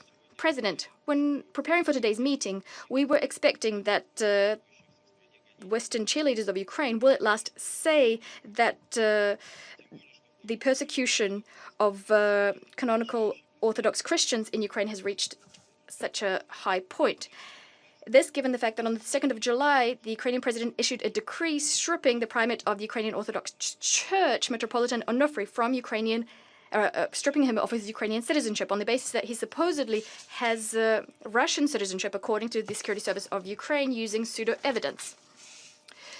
He denies this, but he's also being accused of, and here I quote, maintaining links with the Moscow Patriarchate and knowingly acting against the canonical independence of the Ukrainian Church from the Moscow Patriarchate, representatives of which are openly supporting the Russian aggression against Ukraine, end of quote. And this is happening in a country where the freedom of religion and the separation of church and state are enshrined in the Constitution.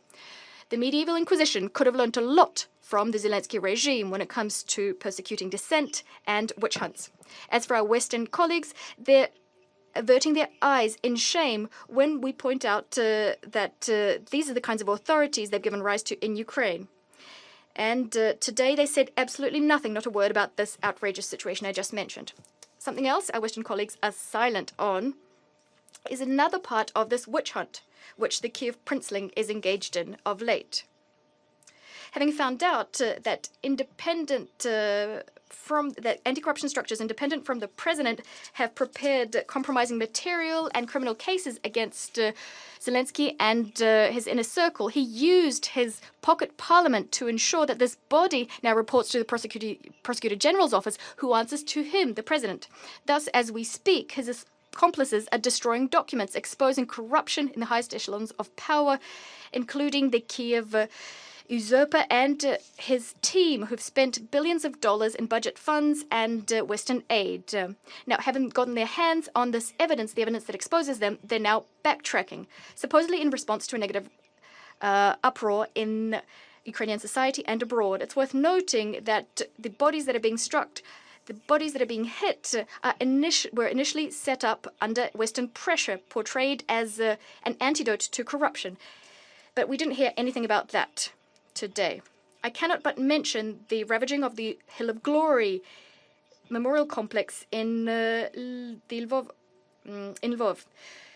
This can only be construed as desecration of the memory of countless victims of fascism who gave their lives fighting against Nazism. Timeless heroic deeds were done by them, by Soviet citizens. To further their short-term interests, the Ukrainian authorities have obscenely exhumed the remains of 355 Soviet warriors, including heroes of the Soviet Union, who fought for the liberation of Lvov from German fascists. Not one of the civilized Western representatives nor the UN Secretariat mustered up the courage to condemn these shameful atrocities committed by Ukrainian neo-atrocities. And this despite the fact that every year in the General Assembly we adopt a resolution on combating the glorification of Nazism, neo-Nazism and other practices that contribute to the fueling of contemporary racism, racial discrimination, xenophobia and related intolerance, emphasizing that it's unacceptable to destroy memorials and monuments commemorating the heroism of those who fought against Nazism in World War II and the illegal exhumation and transfer of their remains. So why did we convene today's meeting if not to discuss these topics I just mentioned? Well, it was convened to artificially maintain the Ukrainian file afloat at the Security Council, especially against the backdrop of the ongoing slaughter and humanitarian catastrophe in Gaza, on which our Western colleagues are much less eloquent. The meeting is also an opportunity to criticize Russia for methodically and consistently destroying military infrastructure and sites related to Ukraine's military capabilities, blowing up warehouses containing Western-supplied ammunition and equipment, striking areas where Ukrainian soldiers, foreign instructors and mercenaries are gathering. In a word, Russia is doing everything it should, given that a war is being waged against it imposed by NATO countries. Does this ritualistic, propaganda-laden paradigm deserve a Security Council being convened? Don't waste your time. Don't waste ours. We destroyed, are destroying, and will continue to destroy the military infrastructure of the Kiev regime as part of our demilitarization of Ukraine, which is one of the objectives of our special military operation. We do not strike civilian objects. These objects are being affected solely due to the activities of the Ukrainian anti-missile defenses stationed in the residential areas of cities in violation of international humanitarian law norms. Ordinary Ukrainians know this full well. They're afraid not of Russian strikes, but of the actions of their own soldiers. They also know that we're not fighting them, we're fighting against the Kiev regime, which has sacrificed its country, together with all Ukrainians, in the name of the West's anti-Russia project. The more you deliver military supplies to Kiev, the more we will strike. It's not our choice. We've been consistently proposing the resolution of the Ukrainian crisis through diplomacy for a long time now. But you won't agree to that. For now, you're ready to continue fighting Russia using Ukraine's hands, and the fact that there are fewer Ukrainians around does not concern you. That's why you're stubbornly trying not to notice the fact that the regime in Kiev, which is completely corrupt, it's trying to save the skins of Zelensky and his posse, putting the future of Ukraine in question. We will discuss this in detail at a separate meeting we've requested for the 31st of July. At that meeting, we suggest focusing on actions which undermine the search for a diplomatic solution to the Ukrainian conflict, including attempts to thwart direct Russo-Ukrainian talks in Istanbul. I thank you. I thank the representative of the Russian Federation for this statement. I shall now make a statement in my capacity as the representative of Pakistan. I thank ASG Miroslav Yencha and ASG Msuya for their briefings. Pakistan remains deeply concerned by the continuing hostilities and devastating consequences of this conflict, particularly its humanitarian dimensions. Into its fourth year now, this conflict has exacted a harrowing human cost, with millions displaced, lives and livelihoods shattered, and widespread civilian infrastructure damaged. Its protracted nature has vividly laid out that war spares no one, and its effects threaten peace and stability far beyond the region. It is unfortunate that despite the diplomatic efforts at the start of the year, including Security Council Resolution 2774 and multiple limited ceasefire understandings, tangible progress has remained elusive.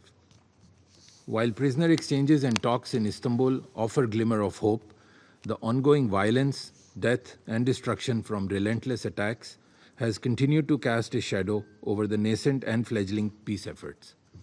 It is imperative that the echoes for peace must be heard.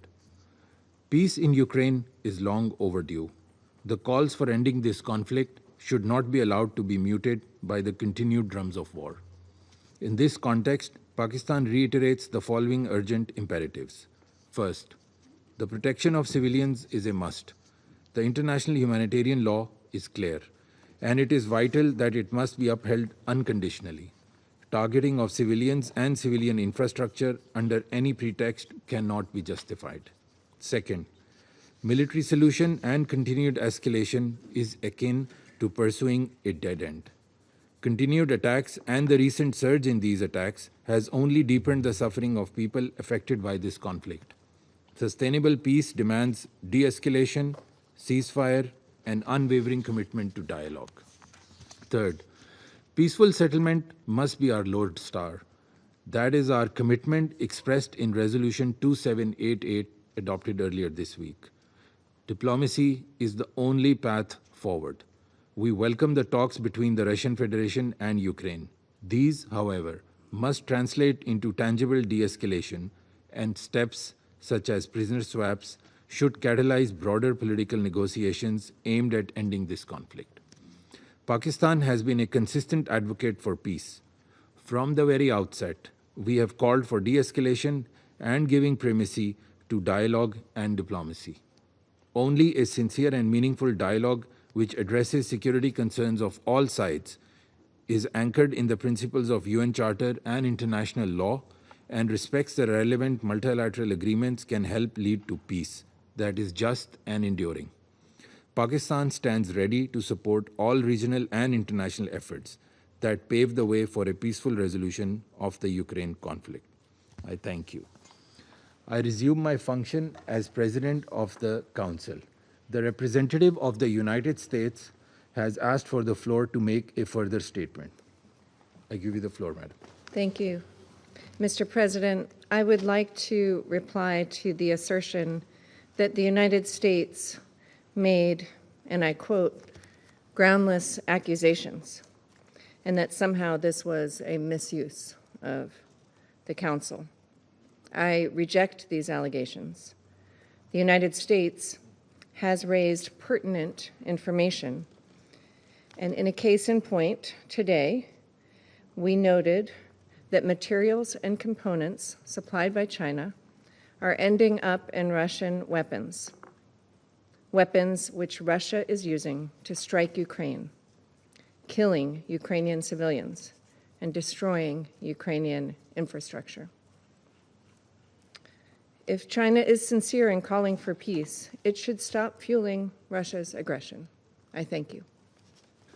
I thank the representative of the United States for the statement, and the representative of China has asked for the floor now to make a further statement. I give you the floor, sir. Thank you, President. I'll be very brief. China on the issue of Ukraine our position has been repeated so many times. We are calling for a ceasefire, and we're committed to promoting peace talks. China's efforts have been seen by all. For the U.S., I would like to say that there are so many hotspot conflicts and complex international situations. The international community needs cooperation and solidarity instead of diversion and confrontation. Thank you. I thank the representative of China for those further remarks. I now give the floor to the representative of Ukraine. Thank you, Mr. President. I wish to express Ukraine's sincere appreciation to the Presidency of Pakistan for convening today's meeting. We are also grateful to ASG Miroslav Yencha and ASG Joyce Msuya for their insightful briefings. Tragically, since the last meeting of the Security Council in June, the security situation in Ukraine has not improved. On the contrary, the Russian Federation has intensified its campaign of terror through relentless drone and missile strikes, deliberately targeting civilians across our country. This month, each massive attack by the Russian Federation on Ukrainian civilians and civilian infrastructure has broken previous records in the number of missiles, drones, and bombs used, resulting in further civilian casualties and destruction.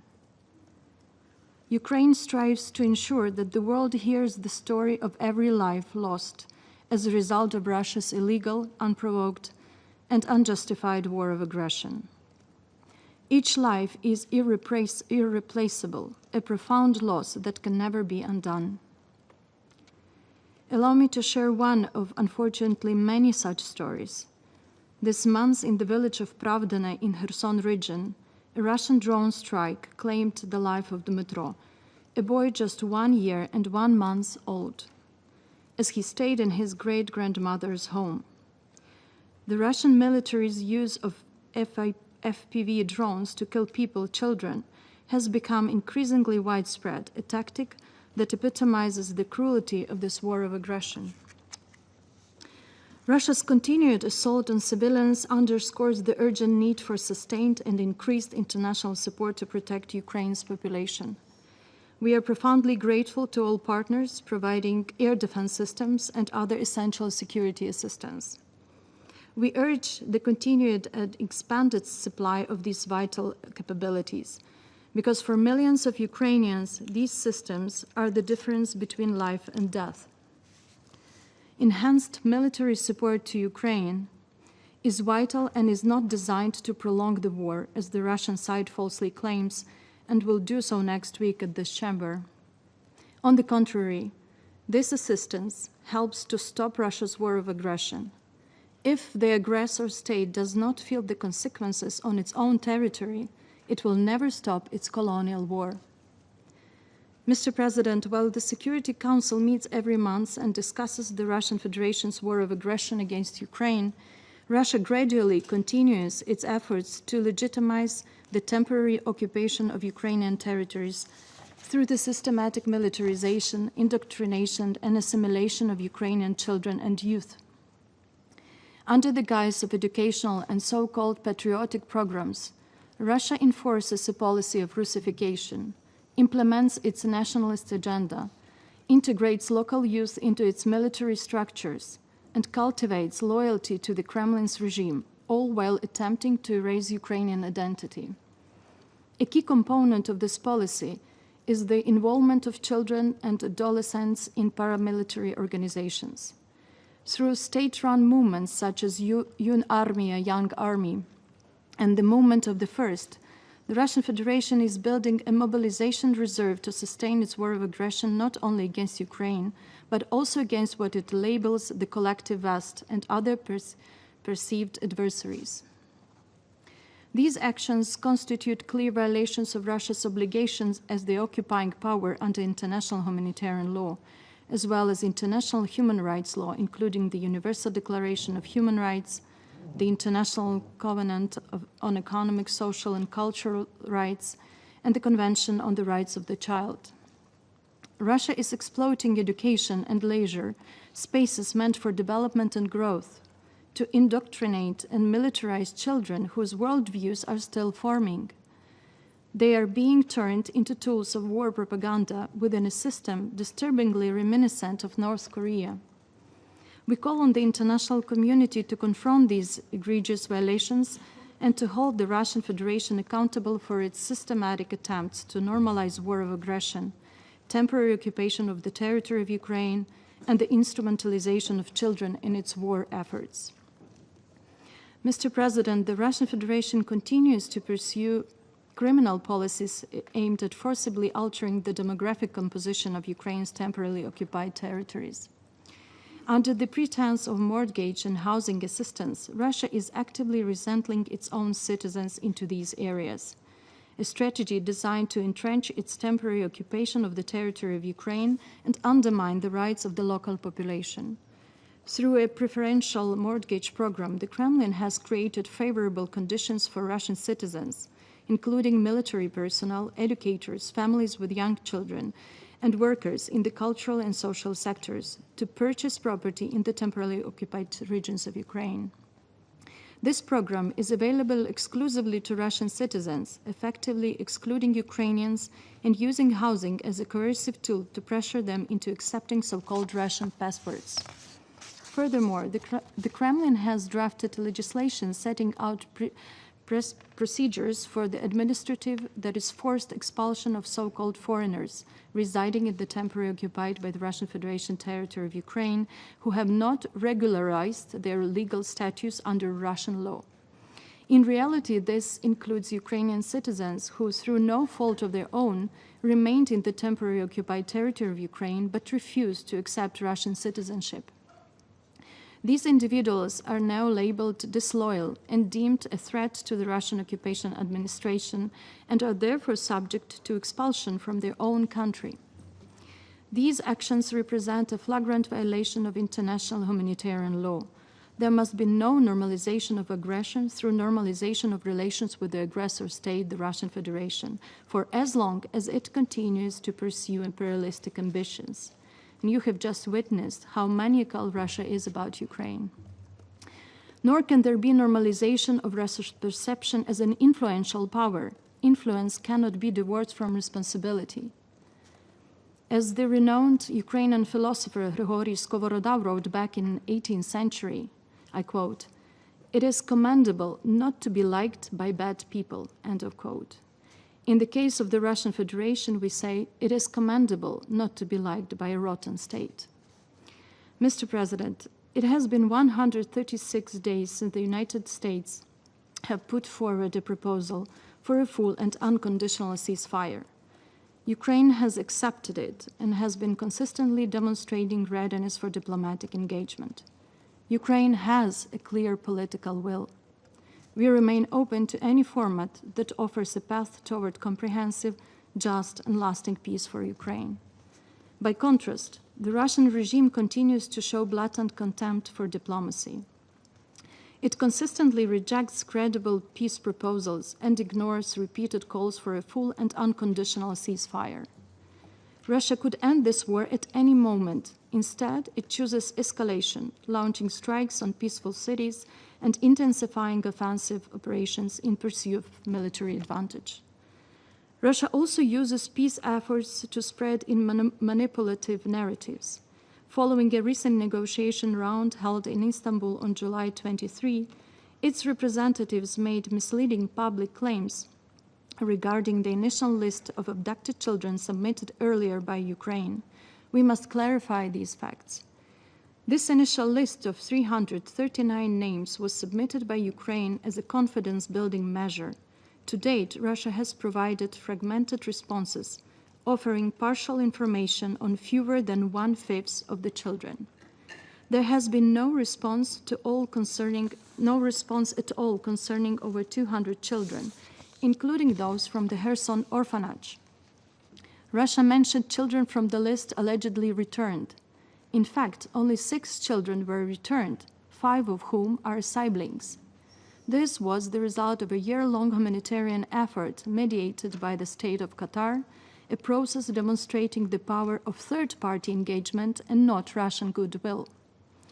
The Kremlin continues to expand its war of aggression against Ukraine, drawing others into its campaign of terror, including the use of North Korean troops and Iranian-manufactured weapons.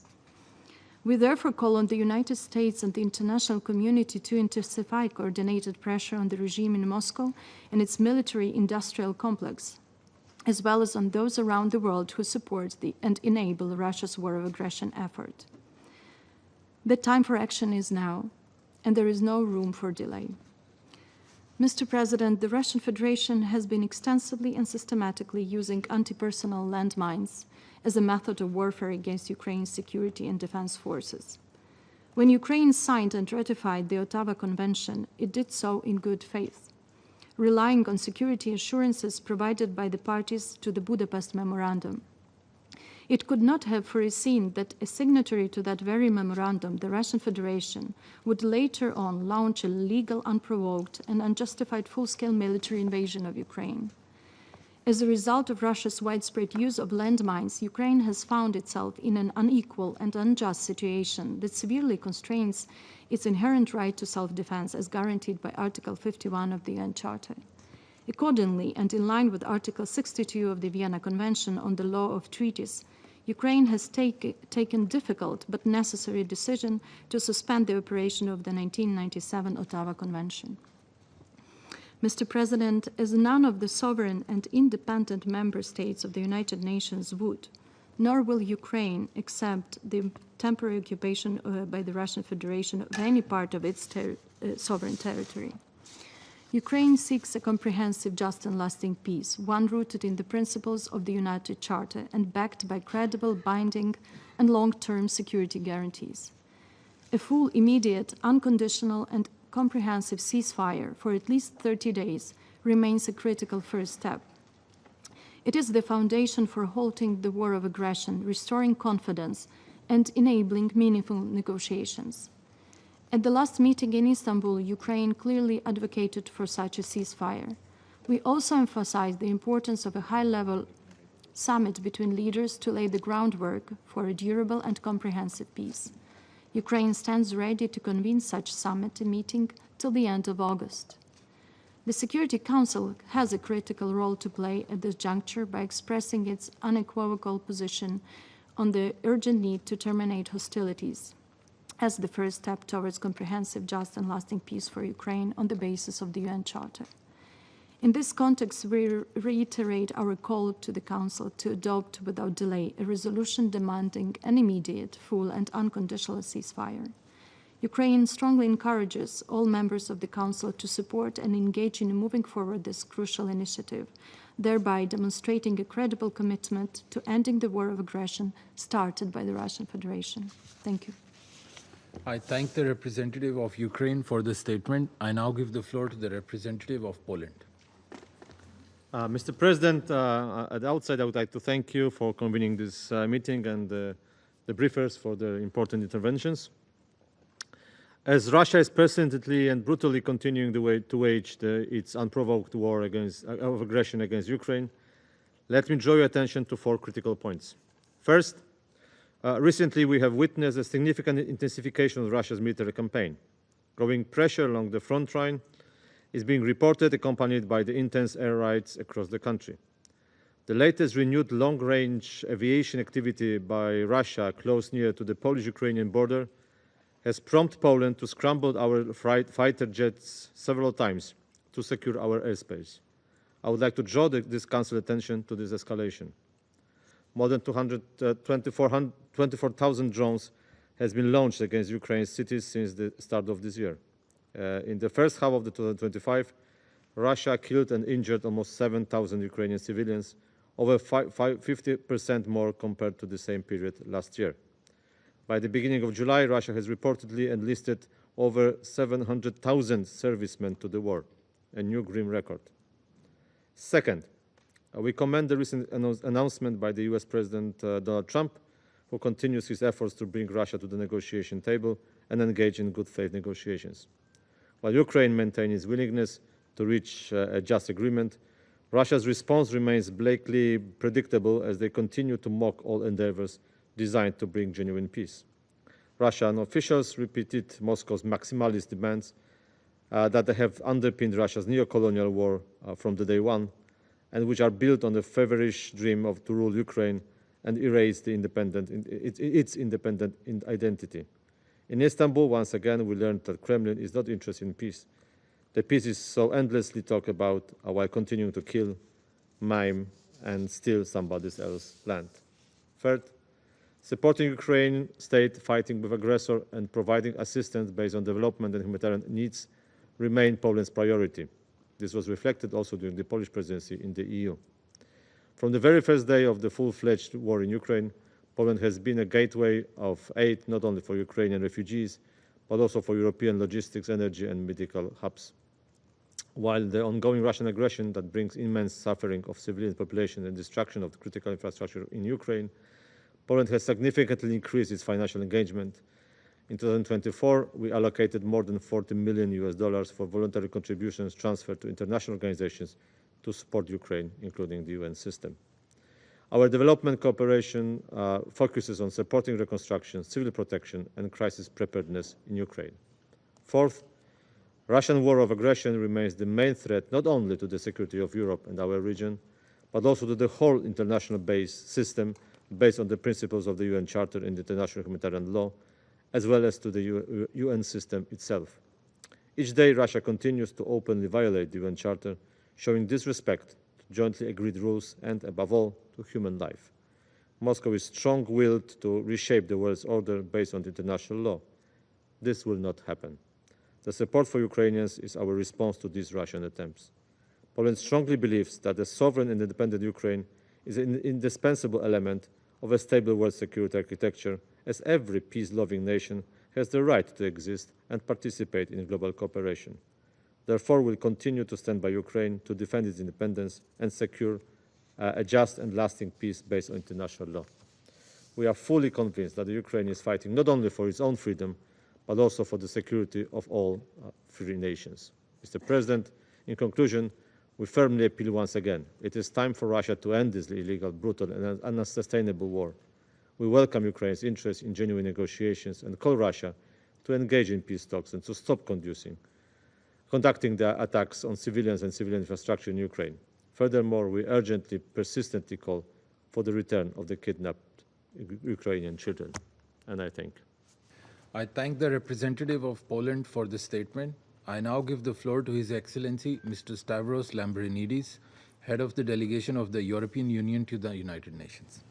Thank you, Mr. President. Thank you for convening this meeting, and thanks to our distinguished briefers for sharing their assessment of the disastrous consequences of Russia's war of aggression against Ukraine. The past weeks have seen the continuation of two trends. On the one hand, Ukraine has shown a genuine commitment to peace by continuing to call for an immediate unconditional ceasefire as a first step to ending this war. On the other hand, Russia has continued its indiscriminate missile and drone attacks on Ukrainian cities and towns. Intentionally directing an attack against civilians or civilian objects or causing disproportionate civilian harm is a war crime. Earlier this month, the UN Human Rights Monitoring Mission in Ukraine published its report on the protection of civilians. It concluded that June 2025 saw the highest number of monthly civilian casualties in the past 3 years, with 232 people killed and 1,343 injured. This is unacceptable.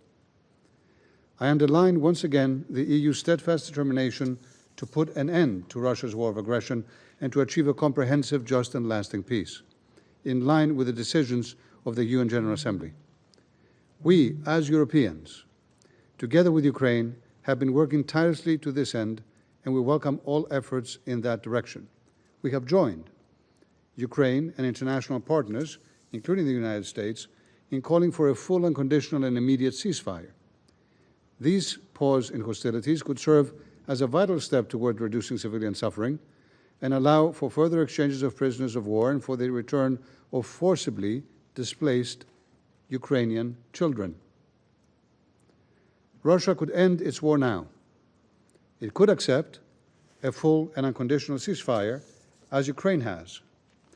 We call on the Council to exert maximum pressure for a ceasefire. This would provide space for meaningful talks aimed at ending Russia's war of aggression and achieving a comprehensive, just, and lasting peace grounded in the principles of the UN Charter and international law. We urge Russia to cease its aggression and withdraw all its forces and military equipment from the entire territory of Ukraine immediately, completely, and unconditionally. I remind this Council that Ukraine has an inherent right of self-defense under Article 51 of the UN Charter. Russia is the aggressor. Ukraine is the party defending itself. There can be no sitting on the fence on this. Furthermore, the EU strongly condemns support by third countries and actors and entities therein which enable Russia to sustain its war of aggression. The EU condemns the continued military support provided by Iran, Belarus, and the DPRK. We urge all countries to immediately cease any direct or indirect assistance to Russia in its war of aggression. The European Union, Mr. President, underlines the importance of humanitarian relief effort and confidence-building measures, notably the exchange of prisoners of war, the release of civilians, and the return of all Ukrainian civilians, particularly children, that have been forcibly transferred or deported to Russia and Belarus. We commend the efforts of OCHA and its humanitarian partners in providing assistance to those in need. Full, safe, rapid, and unhindered humanitarian access must be facilitated for humanitarian relief to reach all civilians in need, including in areas under temporary Russian occupation. In closing, Mr. President, I reaffirm the EU's unwavering support for Ukraine's independence, sovereignty, and territorial integrity within its internationally recognized borders. And I also cannot by note, Mr. President, that the Russian Federation, as it continues, including today, to shed crocodile tears for the oppressed of the world and for the UN Charter, is continuing to pursue with increased relentlessness its illegal war of aggression against Ukraine and against Ukrainian civilians. And while it is injecting hundreds of billions of dollars to its military to pursue its illegal war in Ukraine, it doesn't have a penny to offer to alleviate hunger, to alleviate poverty, to promote sustainable development for tens of countries around the world and their citizens who desperately need them. The hypocrisy, the double standards are eye-popping. We implore this Council to use all the powers in its disposal to be able to impose an unconditional and full ceasefire and to be able to promote a just, a lasting, a comprehensive peace in line with the UN Charter. We implore you. The European Union, on its part, will continue to support Ukraine for as long as it takes. Thank you. I thank His Excellency Mr. Lambrinidis for his statement. I now give the floor to the representative of Latvia. Mr. President, I have the honor to address the Council on behalf of three Baltic states, Estonia, Lithuania, and my own country, Latvia. And we thank the Presidency of the Council for convening this meeting, and we commend ASG Yencha and ASG Msuya for their comprehensive briefings and continued efforts. The UN plays a vital role in Ukraine, delivering life-saving humanitarian aid to those in need and ensuring that the facts of the war are documented with accuracy and impartiality, upholding the principles of human dignity and international accountability. Today, I would like to highlight three key messages. First, Russia's war causes immense civilian suffering and constitutes a flagrant breach of international law. Russia's full-scale invasion of Ukraine that has been going on for almost 3.5 years and continues to inflict widespread humanitarian devastation. Over the past weeks, Russia has further intensified its drone and missile attacks, systematically targeting civilians and civilian infrastructure, including hospitals, power grids, and schools. Many innocent lives have been lost. And these are not isolated cases. They represent a calculated campaign of terror and destruction. International humanitarian law is being ignored. The Security Council must not look away. And the international community must go beyond statements. We must act decisively to safeguard civilians and bring perpetrators to justice. Baltic states commend Ukraine's humanitarian coordination and resilience under this barrage of fire. We also welcome the results of the Fourth Ukraine Recovery Conference that took place in Rome on 10 and 11 July 2025. It showed mobilized further international support and investment for Ukraine's reconstruction, reform, and modernization. Second, the path to peace must begin with Russia ceasing its war. We note the Ukraine-Russia meeting held on Wednesday in Istanbul upon the initiative of President Zelensky. Russia's usual pattern of response, yet again another record-scale indiscriminate attacks on Ukrainian cities, reveals its true intentions: escalation, not peace. No one wants an end to this war and civilian suffering more than the Ukrainians. Hence, we call on for the international support to a full, unconditional ceasefire, to which Ukraine has already committed, as the first step towards real negotiations. And so far, Russia has been utterly insincere in its offers of a ceasefire, showing that it fears peace more than war. It is up to Russia now to demonstrate genuine readiness to engage to end the war. Finally, a just peace in Ukraine must be based on the UN Charter and international law. Russia's illegal war against Ukraine is a frontal assault on the principles of the UN Charter.